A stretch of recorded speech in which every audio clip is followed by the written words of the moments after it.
kwinjira mu bubabare bwa Yesu tukongera kwiyibutsa urukundo Imana yadukunze, kuko nta yindi mpamvu yatumye Yesu ababara usibye kutwereka urukundo ndetse no kutuvana mu bibazo by'iyi si kugira ngo twinjize mu gushaka kw'Imana. Yesu Kristo yabwiye Mutagatifu Faustina ko igihe cyose abishoboreye azajya azirikana ububabare bwe.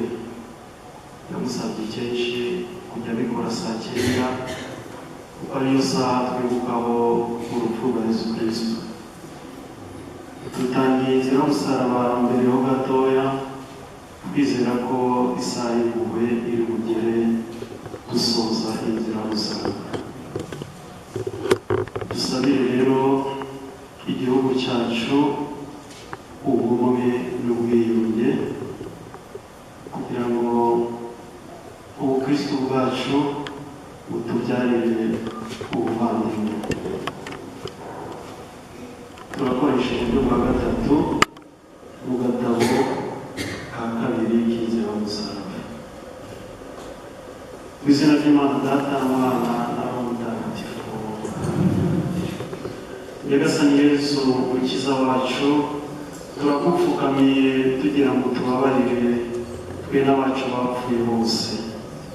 Turakwinginze udutera umwete tubone kwibuka ibyo waboneye mu nzira igana umusozi wa Karuvariyo ujya kudupfira. Duhe kwanga ibyaha twakoze byose dusenya umuryango wawe. Duhe kwiyunga natwe ubwacu, twiyunge nawe, twiyunge n'abavandimwe bacu. Nawe mubyeyi Bikira Mariya wababaye cyane, ntidushidikanya kuri kumwe natwe muri iri sengesho.